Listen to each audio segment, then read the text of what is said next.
Thank you. Hello, judges. We are here today to present our idea on how we can use data and AI to tackle the marine debris problem, or more specifically, the ghost gear problem. We also have exciting news about partnership that we would like to share with you. So please stay tuned as we give more details through the presentation today. Marine plastic debris is a serious environmental problem.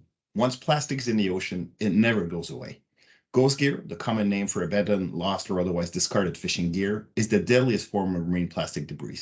Many animals get caught or entangled with ghost gear and can die slow and painful death through suffocation or exhaustion. Ghost gear also damages valuable marine habitat, such as coastal reef and mangroves, and can also pose danger to navigation. The numbers shown here on this slide show why ghost gear is such a critical issue to address. Ghost gear has been identified as a key source of marine litter in the Canadian Arctic, much of which originate offshore. A fact not generally known by the public is that ghost gear act as a vicious cycle. Lost gear often still contain bait, which attracts species. In turn, these species become trapped and become bait for others, repeating the vicious cycle until the ghost gear is retrieved or degrades to a point where it can no longer trap species after years of deadly work. The environmental and ecological impact are very compelling. The economic impact are just as much. It is estimated that 90% of species caught in ghost gear are of commercial value. A 2021 study concluded that lobster trap lost in southwestern Nova Scotia caused the harvest $175,000 annually. I hope you're now convinced that this is an important issue. Our government certainly is, as you will learn about right now. Canada aims to be a world leader in reducing plastic pollution and in protecting our oceans. We're leading the way internationally with the Ocean Plastics Charter and at home with the Oceans Protection Plan. We're committed to sustaining our blue economy and to protecting our biodiversity and species at risk. Ghost gear affects all of these spaces. It threatens our ocean habitats, it entangles our species at risk, and it hampers our fisheries. On top of this, we've had increasingly common extreme weather events like Hurricane Fiona most recently, leading to increased losses of fishing gear to the sea. Now, with over 8 million tons of plastic pollution entering the ocean each year, we're facing an uphill battle if we want to meet our commitment to recovering 100% of all plastics by 2040. Fortunately, Canada has been investing in fighting plastic pollution by stopping it at the source before it ever gets a chance to reach the ocean, in a life cycle approach we call the circular economy. The Ghost Gear Fund at DFO is a critical piece of this because it closes gaps in the plastics economy arising from the loss of fishing gear by supporting fish harvesters and communities to retrieve ghost gear from the ocean so that it can be returned to owners or be recycled back into the economy. The trouble is, finding gear in the middle of the deep blue sea is expensive and time consuming. That's why we're proposing an AI solution to make it easier to detect ghost gear, which we'll now explore in detail. So our proposed solution can help to reduce both the cost and the time required for locating ghost gear in cleanup efforts. Our aim is to use AI models to automatically detect ghost gear from different sources of imagery. If we're looking for ghost gear that's floating on the surface of the sea, we can work with optical imagery coming from sources like satellites or aircrafts. And for ghost gear that's submerged under the water, we can use sonar data or optical imagery collected from underwater vehicles. We then leverage AI models to sift through all of this imagery, automatically detect where the ghost gear is located, and report to us those geographic locations. This allows us to derive actionable insights like what types of ghost gear have been detected and where they're geographically most concentrated. So the technical problem domain that we're looking at is the computer vision task of object detection. Given an image, we need to be able to identify what objects exist in that image, and we need to localize them by drawing a bounding box around each one. You can see some examples of that on the slide for ghost gear nets detected underwater and marine debris detected on the surface of the sea. Because the images are geocoded, those detections tell us the precise geographic locations where the ghost gear targets have been found. We can accomplish this using convolutional neural networks, or CNNs, which are state-of-the-art AI models that are used for various computer vision tasks. And object detection CNNs are highly effective, they're widely available in open source code, and they're really general in the sense that we can use them to detect essentially whatever types of objects we have training data for. So the key to making that work in the space of ghost gear is to have large, high-quality annotated datasets that can be used to train these models. Already, we've been able to identify some public datasets in this space, and going forward, we'll seek to gather more data and annotate the data so that we can train effective models. Now, in comparison to an AI solution, standard mapping efforts for ghost gear are very labor intensive and they're extremely costly to organize, let alone repeat regularly. As an example, one project which did manual mapping of ghost gear for 3 areas in the Arctic cost roughly $635,000 for a one-time mapping effort. Compared to that, a large-scale AI project at the regional level would be expected to cost at most $500,000 annually based on past experience. So this means that with our proposed solution, we would be able to use less money to provide more comprehensive coverage of large areas when mapping out ghost gear. The cost of marine debris to our environment and ecosystem is great and complex as it requires coordinated effort between multiple stakeholders, which makes it even more so relevant to optimize our time, resources, and efforts through the use of AI. Due to the challenges and costs that come with getting and analyzing the data required, many benefits of our solutions are hard to quantify. Yet, through conversation with our partners, we believe that many users would benefit and would be interested by our solution as it would help them in various ways. So while we know it will improve the mapping of Ghost Gear and as such support the Ghost Gear program, it is currently difficult to fund or plan certain initiatives due to the lack of data. So it would bring valuable information for future initiative and just generally at the scientific level, as well as for species at risk. It would also make it easier for fisheries resources management and other stakeholders to deploy resources with this information. Additionally, AI being less invasive, it could also help not disturb certain marine habitats needlessly, while still helping pinpoint the location of lost and illegal gear as well as whale carcasses. It could also answer questions regarding the impact of ghost gear, which have been disturbing our aquaculture and our aquatic ecosystem. And as such, we believe that our solution would benefit all the users highlighted on this slide, and that is without mentioning private enterprises, nonprofit organizations, the fishing industries, and much more. And we believe that by helping them, we will help better protect our environment and ecosystems. In this presentation, we have identified the challenge and the solution. We believe that we have the team and the partnerships to deliver to this solution. The team is comprised of knowledge leaders from across the GC, including DFO, ECCC, and NRCan. We have confirmed technology and data partnerships from subject matter experts in the related departments, and we have had key introductions to potential NGO and private sector solution users who are willing to participate in this project. Most importantly, as you see in this slide, we have the endorsement and support of the Ghost Gear program at DFO. Our goal is not to only develop an efficient solution that targets more than one user, but also to develop an ethical one.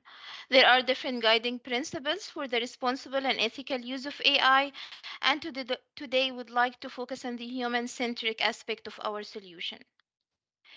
So, indigenous people communities are disproportionately affected by marine pollution, but they are also finding ways to limit the effect of marine pollution and they advocate for change. And we would like to see this initiative as the first initiative towards developing a two-eyed AI solution where AI sits next to indigenous knowledge to find and assess the potential locations of marine debris and to facilitate and enable Canada's ocean conservation effort. We had an exciting and productive journey so far. Our first milestone was reached on December 2022, and this is when a result fund proposal was submitted in partnership with the Ghost Gear program.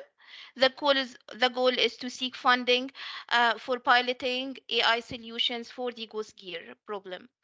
Our goal beyond the semi-final is to look for other opportunities for partnership, select a study area and acquire the relevant data, and develop a proof of concept. We will also explore other potential sources of marine pollution, such as floating objects or oil spills.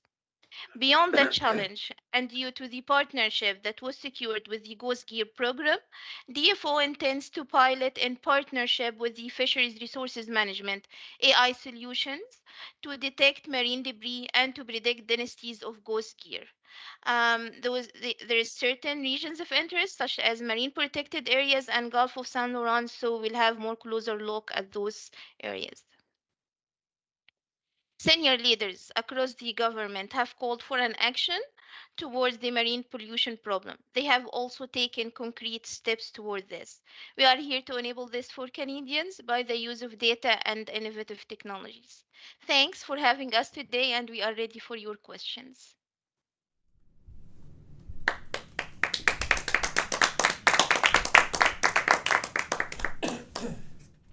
Thank you very much, team. And I will open it to whichever judge would like to start us off, or I can go in order. I'm happy to ask a question. Derek, Congratulations, really well done. Fantastic presentation. Perhaps I could just ask a question on the sourcing of the data. You mentioned, obviously, there's quite a lot of satellite data you mentioned in there. Have you thought of where you'll get the source data for your analysis? Yep, I can give a hint for this for the short term. So during the challenge time, we will focus on using public data sets. However, in the meantime, in parallel, we are working towards getting more data collected by the Ghost Gear program. We are considering different sources. So right now we are focusing on sonar data collected by third-party organizations and partners funded through the Ghost Gear Fund, but we will also look at other sources such as satellite images or drone images. Thank you. Thanks. I have a question. During your presentation, what came to mind was, is there a link between like this project and then potential results for enforcement of our laws, I guess, in Canada? Because detecting the ghost gear is something, but could that lead to also eventually catch the people or the crew or that are contravening to our laws, and is there an impact that way as well? Sure, I could maybe quickly answer this. Fishermen are required under law to report all lost gear, and there are tagging systems in place to allow it to be identifiable whenever it's recovered. So in that respect, it's less of a catching people as much as remitting to the owner's approach. However, there are cases of ghost fishing where this may perhaps by finding the remains by finding untagged fishing gear, we could perhaps look at enforcement applications, but we haven't explored those. Okay, thank you. Yep. To add to what William said, we have the conservation and protection sector internally at DFO as one of the potential users of the solution. In addition to what William said, there is also another need that the solution can fulfill where it can find entanglement with whales. And this is an area of interest to also conservation and protection sector. Thank you. Wesley or okay, Jason. So I have two questions and a comment, and I'll express all three before I ask you to answer. The first question pertains to the actual scope of what you're trying to do. So clearly you're talking saltwater, but freshwater also has concerns. And so are you looking at both fresh and salt water? That was question number one. Question number two, engagements with Indigenous communities, our First Nations communities that live by the water. And so what are your plans there for ensuring that we work in collaborations with our First Nations? The comment that I had coming from NRCan, we have the Canada Centre for Mapping and Earth Observation, CCMEO, that has a lot of expertise with regards to satellites and AI imaging. So if you haven't done so already, there's Francis. I would encourage you to reach out to the good folks in CCMEO, and I'd be happy to provide contact information if required. Those are my two questions and my comment. Thank you. Regarding the first question, I would ask Lee about the scope if he has an input there. Sure. So I can answer a little bit on that. Our focus so far has been mostly on locating ghost gear that would be within the oceans, but there are certainly existing research papers that consider other settings. One of the common areas actually is looking at rivers which bring plastic pollutions into the oceans. So that would be a possible extension of the work using similar concepts, not necessarily for identifying ghost gear, but for identifying other forms of plastic pollutions. But a lot of the ideas and the technology we would be looking at here are quite general in the sense that they could be applied in other areas as well. So if we want to look at things like the Great Lakes or other settings where there could be fishing activity, those would be possible extensions. We just have not considered that at the current time. Regarding CCMEO, in fact, we have been in touch with CCMEO, and we would obviously expand our work with them to see what the possibility is of leveraging their satellite and LiDAR imaging. The other thing that we have from NRCan's perspective is we have really good relationships with a number of Indigenous and First Nation communities around natural resource development, and we would like to leverage those contacts. DFO has similar relationships regarding fishers and use of gear. So I think between both departments, we have a good opportunity of engagement at that level. And we definitely want those communities involved because they're the ones who actually go out and start retrieving the gear. The purpose of this whole solution is to be able to narrow their search to high value targets. Excellent. And Thanks, Francis. maybe one last comment. The geo.ca is an excellent resource. If you haven't already explored it, I'd encourage you to take a look. All the data sets are free. Thank you. Wes? First of all, just wanted to thank you for this really interesting. It's really cool to see you guys thinking about this type of stuff. I have 3 comments that are somewhat related. And excuse me, because I'm not an expert in the field, so if I'm asking stupid questions, I apologize right now. The availability of sonar data. So I can see availability of satellite data. Oh, the oceans are pretty big. We all know that. Okay. Satellite images will cover a lot of the ocean. Sonar data, I'm not as familiar with, so I'm wondering how available is it? Okay, is it readily available to cover the whole ocean? This kind of goes to related to my second question. Do you have a breakdown of the percentage of surface versus underwater? Because if you're using satellite images which have pretty good coverage, you know, you might be better off. Okay, in my mind, because again, I'm not an expert, the low-hanging fruit might be surface first, because you've already got that satellite that covers a lot of the ocean. Again, unless the sonar data is as available as satellite images, or you might want to start with surface. I think would be a good start. And the last point, and it was also mentioned, if you want to do CNN, you need high quality training data.